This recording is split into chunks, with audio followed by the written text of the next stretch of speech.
नमस्कार, मैं अनुज नरवाल रोहतकी और आप देख रहे हैं अलग हरियाणा। इस वक्त महम में हूँ। महम में ये जगह है, आनंद सिंह दांगी जी का ऑफिस है और कुछ वक्त पहले यहाँ पर भूपेंद्र सिंह हुड्डा पहुँचे थे और मैं यहाँ पहुँचा तो मेरी नज़र गई यहाँ पे पुरानी तस्वीरों के ऊपर और दिलचस्पी बढ़ी कि ये बड़ी पुरानी तस्वीरें हैं। यहाँ पर कहीं आप देखेंगे राजीव गांधी का फ़ोटो है और जवानी के जो फ़ोटो हैं आनंद सिंह दांगी जी के हैं। उनसे ही पूछेंगे कि ये कब के हैं और क्या ये स्थिति थी जब यहाँ पर राजीव गांधी आए थे। उसके ऊपर लिखा है कि आपका खून रंग लाएगा, राजीव गांधी की स्टेटमेंट छपी है। ये शायद किसी अखबार की कटिंग का ये फ़ोटो है। सर, ये सारी एक बार बताएंगे दांगी साहब की आपकी बहुत पुरानी तस्वीरें हैं, जब आप विधायक बन गए थे तब की हैं या कब की हैं ये सारी? विधायक बनने से पहले की हैं। हाँ हाँ। ये ओम प्रकाश चौटाला के साथ जो इलेक्शन हुआ था, बाई इलेक्शन, सारी तस्वीरें उस टाइम की हैं, उसी समय की सारी घटनाएं हैं और सारे के सारे फोटो, लोगों की जनशक्ति का सारा सब कुछ उसी वक्त का है सारा। जी जी जी। तो ये थोड़ा सा बताएं कि यहाँ पे ये कब का है ये फ़ोटो? ये हमारा जुलूस निकला था हाँ हाँ। कैंपेन का, उस टाइम की ये फ़ोटो है, चुनाव के वक्त 1990 में। 1990 में जब यहाँ से वहाँ उप मुख्यमंत्री बन गए थे और खाली सीट होगी तब की बात? उप प्रधानमंत्री चौधरी देवलाल बन गए थे और ये खाली सीट मैम की सीट विधानसभा खाली हो गई थी।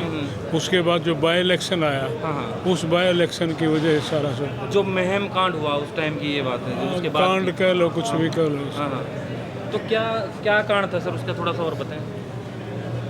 कारण यही था कि बाई इलेक्शन हुआ था और बाई इलेक्शन का कारण था चौधरी देवलाल पहले यहाँ से एमएलए थे, वो देश के ऊपर की राजनीति में चले गए, देश के ऊपर प्रधानमंत्री बन गए। उसके बाद ये सीट खाली हो गई, उसके एवज में जो है ना बाई इलेक्शन हुआ था। और बाई इलेक्शन में हमारा एक पंचायती सिस्टम था हमारी महम हल्के का कि वे अपना उम्मीदवार खुद अपने आप चुनते थे और उसका साथ देते थे। चौधरी देवलाल भी 3 बार एमएलए यहाँ से बने, तीनों बार पंचायती पहला फैसला हुआ, उसके बाद उन्होंने चुनाव लड़ा और 3 बार एमएलए बने। उसी प्रकार से जब ये सीट खाली हुई तो 36 बरादरी की पंचायत इकट्ठी हुई, कई हज़ार लोग इकट्ठे हुए। उन कई हज़ार लोगों ने मेरे को अपना नुमाइंदा बना दिया और उसके बाद इलेक्शन हुआ। वो इलेक्शन की सारी फोटो ये है। तो ये राजीव गांधी जी का ये जो स्टेटमेंट छपी है कि आपका खून रंग लाएगा राजीव गांधी, तो ये कब की घटना है? ये उसी टाइम की है, बाई इलेक्शन की। 20 मई 1990 की बात है यार, जिस टाइम बाई इलेक्शन चल रहा था, दूसरा बाई इलेक्शन, जिसमें अमीर सिंह हमारा एक भाई था, इंडिपेंडेंट कैंडिडेट था, उसका मर्डर कर दिया था इलेक्शन काउंटरमैंड करने के लिए। इलेक्शन काउंटरमैंड हो गया। उसके बाद अपने घर पर उसकी जिम्मेवारी एफआईआर लॉज हमारे खिलाफ कर दी, मेरे खिलाफ, भाई के खिलाफ और 2-3 साथियों के खिलाफ। वो पुलिस उसका दाह संस्कार के बाद सारी अरेस्ट करने के लिए आई थी, मारने के लिए आई थी, क्या करने के लिए आई थी, चौटाला के आदेश पर आए थे। और उस वक्त जो है ना, जो वो गोली यहाँ चली जिसमें 3 आदमी हमारे घर पर मरे, 20 इंजर्ड हुए। उसके बाद राजीव गांधी आए थे यहाँ पर, तो मदीना में आए थे? मदीना भी आए, बैसी भी गए, जहाँ जहाँ घटनाएं हुई थी, और हमारे गांव में आमिर सिंह के घर पर भी गए। और ये सब उन्होंने अपने घर पर करे, जहाँ पर हज़ारों लोग घरों पे, छतों पे, गली में हज़ारों की संख्या में थे। उस टाइम उन्होंने कहा था कि ये जो लोगों का खून बहा है ये कुछ रंग लाएगा। और ये कह गए थे कि सोमवार को पार्लियामेंट है, पार्लियामेंट में देखना मैं क्या करता हूँ। ओम प्रकाश चौटाला का रिजाइन हुआ और सारा सब कुछ जो है ना, उसके बाद सारा राजनीतिक घटना चक्र ही बदल गया। मेरे ख्याल में पहला चुनाव होगा कि जिसका कभी नतीजा नहीं आया, उपचुनाव का। 2 इलेक्शन हुए उस वक्त, उपचुनाव हुए, 2 उपचुनाव हुए। हाँ। तीसरे में जा करके रिजल्ट आया, जनरल इलेक्शन में आ गया था फिर। जनरल इलेक्शन में रिजल्ट आया, 2 में बाई इलेक्शन में रिजल्ट नहीं आया। ये ठीक है। तो आगे भी कोई तस्वीर है जो उसी समय देखो देखो आप देखो। जी जी, बताएं थोड़ा सा। ये भी उसी वक्त की ये फ़ोटो, ये वाला जिस टाइम इलेक्शन चल रहा था, उस वक्त जुलूस निकाला था हमारे लोगों ने, हज़ारों हज़ार व्हीकल लोग खोल करके। जब आप किसी पार्टी में नहीं थे ये लाल आपने डाला हुआ है। ना उसका आज़ाद है, हमारी उम्मीदवार कोई थे, पार्टी थी, पंचायती इंडिपेंडेंट, उम्मीदवार। हाँ, पंचायती उम्मीदवार थे। जी, जी। केसरिया कलर हमारा झंडे का था। फरवरी 1990 का जुलूस है। जी जी। ये आगे ये भी उसी वक्त ये भी उसी जुलूस का ही हिस्सा है कि इसी प्रकार से ये धर्म रथ क्या लिखा हुआ है? ये धर्म रथ कैंपेन के लिए पीके चौधरी थे एमएलए, हाँ हाँ। आशी जो एमएलए थे, सर छाजूराम के पोते थे वो। ये फोटो है उनकी, मेरे पीछे जो है अच्छा अच्छा अच्छा पीके चौधरी, अच्छा इनका था ये रथ। उन्होंने तैयार करके इलेक्शन कैंपेन के लिए उन्होंने दिया था। अच्छा अच्छा। मैम के लिए हाँ, मैम के बड़ा लिए। स्पेशल सा बना रखा है ये। स्पेशल ये मिलिट्री वाली वो बख्तरबंद गाड़ी है, कौन सी है होती, वो गाड़ी थी, वो उनके फार्म पर खड़ी थी और वहाँ से ला करके ये सारी पेंटिंग वेंटिंग राइटिंग वगैरह करके यहाँ पर लोगों को जुलूस में दिया था। तो ये आगे ये तो उसके बाद की है सारी। फिर तो जब आप कांग्रेस में आ गए थे। उस टाइम की है और ये उस वक्त की तस्वीर है जब मैं जेल में चला गया था। जेल में चले गए थे। केस हमारे ऊपर लगा दिए थे। उसमें बलराम ने ऑर्गेनाइज करी थी ये मीटिंग। अच्छा अच्छा। उस वक्त ये 1990 खड़े हैं बलराम। हाँ, जो माइक माइक पे पे। खड़ा है बलराम खड़ा है। ओके। ये उस टाइम की फोटो है। एक बड़ी पुरानी सी तस्वीर है कॉर्नर में, आप देखें तो यहाँ पे आनंद थोड़ा सा आप जगह दीजिए वैसे। यहीं से दंगी साहब यहीं से बता दीजिए। ये जो ये वो तस्वीर है हाँ। जब अपने घर पर फायरिंग हुई अच्छा। और उस वक्त जो गोलियों के खोल थे सारी इकट्ठे करके राजीव जी आए थे। राजीव जी को देने लग रहे हैं खोल, उनकी फ़ोटो कट गई यहाँ से। पीछे ऊपर जो है ना राजीव गांधी जी का, बीच में राजीव जी देखने लग रही। हज़ारों लोग जो है ना इस वक्त जो है ना उनके साथ आए थे। मेरी मिसेज ने जो है ना, ये मेरा रिश्तेदार है, लड़का है, न सारे इकट्ठे करके और ले करके राजीव गांधी को दिए थे ये। और ये ले करके 2 दिन के बाद जो पार्लियामेंट थी उसमें इनकी माला बना करके काले कारतूस की पार्लियामेंट में आलूवालिया जी थे, सरदार जी, जो उनके साथ आए थे, उन्होंने उनको दे दिए थे। उसमें पार्लियामेंट में जो है उसकी माला बना करके वो गए। पार्लियामेंट में मैम के अंदर प्रजातंत्र का हानि हो रहा है, खून खराबा हुआ, इस तरह की जो बात हुई है उसमें जब तक पार्लियामेंट नहीं चलेगी, जब तक ओम प्रकाश चौटाला का रिजाइन नहीं होगा। तो ये पूरा घटनाक्रम आपने यहाँ पर अब भी दिमाग में तो रहती होंगी चीज़ें, देखते हैं आप तस्वीरें कई बार। समय देखा है, हाँ हाँ। समय देखा है, उस समय को कभी भुलाया नहीं जा सकता। ये चीज़ तो हमेशा याद रहेंगी। प्रजातंत्र में हर किसी का अधिकार है चुनाव लड़ने का, चाहे वो विधान सभा का हो, चाहे पार्लियामेंट का, चाहे पंचायत का हो। और प्रजातंत्र में इंडिपेंडेंटली लड़ने का अधिकार है।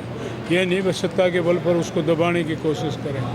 जितना इन्होंने दबाने की कोशिश करी उतनी पब्लिक उभर करके आई और साथ खड़े होकर के साथ दिया। कई बार ऐसा होता है ना कि आदमी बेबुरा दौर है तो छोड़ो, हो गया सो हो गया, तो आपने बिल्कुल चस्पा कर दी ये सारी चीज़ें। देखो, ये माँ बार बार जन्म थोड़ा ही देती है, एक बार ही देती है। जब हज़ार लोग अपनी सारी कुर्बानी देने के लिए हमारे साथ खड़े हैं तो मैं उनको छोड़ करके भाई छोड़ दो इस बात में, मर जाओगे, ये हो जाएगा, वो हो जाएगा, वो कोई जीवन नहीं है। हर दिक्कत का फेस करने की इंसान का फ़र्ज होता है और उसी में भगवान भी ताकत देता है, जनता भी ताकत देती है। मेरे साथ 2 भगवान रहे, ऊपर वाला तो है ही और नीचे जनता जनार्दन भाईचारे का भगवान रहा। मेरे शरीर पर जब कोई मक्खी बैठती थी तो सामने बैठा भाई उठ करके मक्खी को भी उड़ाने की कोशिश करता, इतना साथ मेरा दिया। और उसके बावजूद अगर कोई बात आती है और मैं इनको छोड़ करके इधर उधर होने की, अपनी जान की, अपने घर की, परिवार की सोचूं तो मेरे ख्याल से तो ये बहुत हल्की और तो माड़ी ये बात फोटो है। लगाने का मकसद क्या है, मतलब कि अभी यहाँ पे लगा लोग देखें, ये वो पीढ़ी जाली हमारे वाली। आप देखो कितने लोग जो है ना उस टाइम के नज़र आ रहे हैं और आज ये बैठे हैं भाई 5, 7, 10 के सिर पर कोई पगड़ी हो गई। आज जवान आदमी आ गए, दूसरी पीढ़ी आ गई। इस दूसरी पीढ़ी को ये पता लगना चाहिए कि भाई इस राजनीति में कितने कष्ट होते हैं, कितनी दिक्कत आती हैं, कितनी समस्याएं आती हैं, सच्चाई के साथ लड़ाई लड़ने में किस तरह का माहौल पैदा होता है। उन सारी बातों के हिसाब से हमारे लोगों ने डट करके हमारा साथ है, इसको मैं कभी नहीं बोलता। कितनी उम्र रही होगी गंगी साहब उस वक्त आपकी? जब मेरी उम्र थी 30-32 साल। अच्छा अच्छा। अब तो आपने तो रिटायरमेंट ही ले लिया है, अब तो रिटायरमेंट नहीं ली, अच्छा अच्छा, रिटायरमेंट का भी 1-1.5 साल बाकी है, अभी है। उसके बाद लूँगा। अच्छा, चुनाव के बाद ये एक तो चुनाव लड़वाना चाहते हैं बेटे को। अब बेटे के कहते हैं बेटा नया है, वो देखो वो फोटो कब की है, उसी वक्त की है। इस टाइम में मैं जेल में गया हूँ आज से 30-32 साल पहले की वो फोटो है, और ये कहते नया है। हर दुख सुख में जो है ना इसने साथ कंधे से कंधा मिला करके अपने भाइयों में बुजुर्गों में साथ चला है हमेशा, और उस वक्त को ना भूल करके मैं फ़ख्र महसूस करता हूँ कि आज के दिन जो है ना मेरा बेटा बिल्कुल निर्लेप है। उनको ये तस्वीर देखनी चाहिए। हाँ, नसीहत में चला हुआ ना, इसने देखा है सारा सब, इसने सारा सब कुछ देखा है। उसी वजह से आज की राजनीति तो चारों तरफ कीचड़ है, लेकिन मेरे फ़र्क है कि मेरे ऊपर बेटे के ऊपर कोई दाग नहीं है किसी प्रकार का, मतलब और कोई आरोप नहीं है, बस किसी तरह का कोई आरोप नहीं। सिर्फ ये है कि नया है। अब नया थोड़ा है, इस टाइम तो मैं मिनिस्टर भी बन लिया, सब कुछ हो लिया था। आज ये खड़ा हो, आज 47 साल का हुआ है, मैं 30-32 साल में मिनिस्टर भी बन गया था। गांव का सरपंच रहा 10 साल, चेयरमैन पंचायत समिति का रहा, एसएस बोर्ड का चेयरमैन रहा, 4 बार एमएलए रह गया, मिनिस्टर रह लिया, सारे सब कुछ। अब की बार लोकसभा चुनाव में तो अच्छे रिजल्ट लिया है आप यहाँ पे, अच्छा मेहनत रंग लाती है, मेहनत करी है सब भाइयों ने मिल करके, जिसकी वजह से लोगों ने साथ दिया, लोग मतलब उत्साहित होकर के लगे रहे।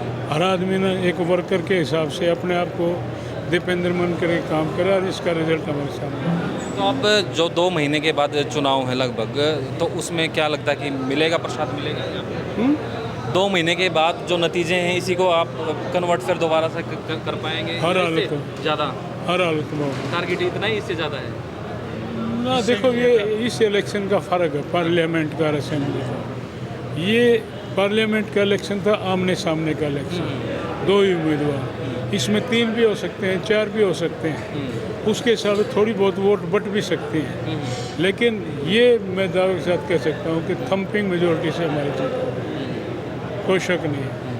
निर्णय तो पहले ही हो चुका है, क्योंकि काफ़ी वक्त पहले कि लोकसभा चुनाव से पहले कि यहीं पे था एक कार्यक्रम कि यहाँ पे आप आगे अपनी अगली पीढ़ी को बढ़ाना चाह रहे हैं। आपके जो समर्थक हैं वो भी, उन्होंने भी हामी भर दी। मैंने तो 15 अक्टूबर को ही कह दिया, हाँ, 1 साल पहले।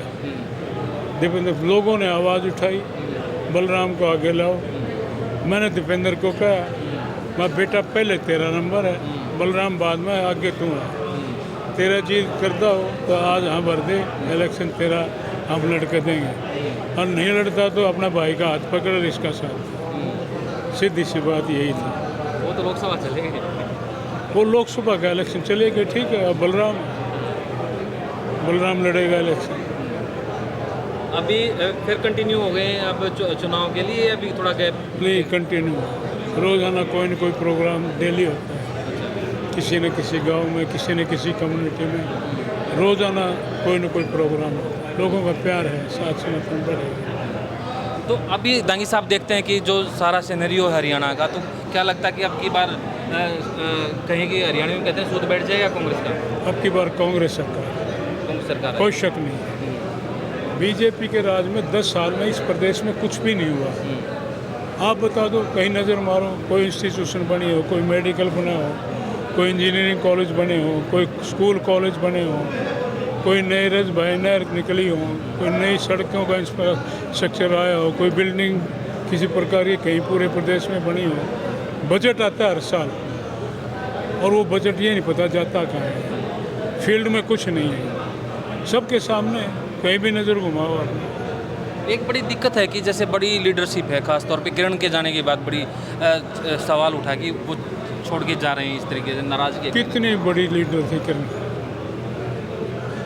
आनंद सिंह दांगी को मेरे से बड़ा कोई लीडर नहीं। संघर्ष किया है, लड़ाई लड़ी है, दुख तकलीफ, रेल में बैठे, जेल भी काटी, सब कुछ करा। मैं नहीं बोलता कुछ। ये महत्वाकांक्षी की राजनीति जो है ना, ये गलत है।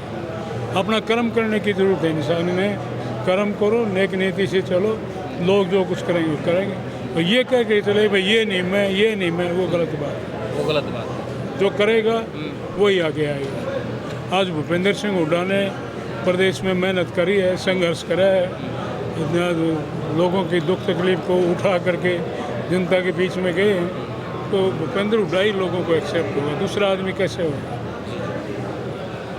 तो आपने जिस तरीके से जो ये तस्वीरें आपने देखी कि ये जो महम कांड के नाम से एक जाना जाता है जो चुनाव को, उपचुनाव को, तो वो सारी तस्वीरें यहाँ पर हैं। जिस तरह के आनंद सिंह दांगी ने उपचुनाव को फाइट किया था और 2 बार यहाँ पर वो चुनाव हुआ लेकिन नतीजे नहीं आए, और सारी कहानी आपने दांगी साहब के मुंह से सुन ली होगी। आप धन्यवाद, शुक्रिया।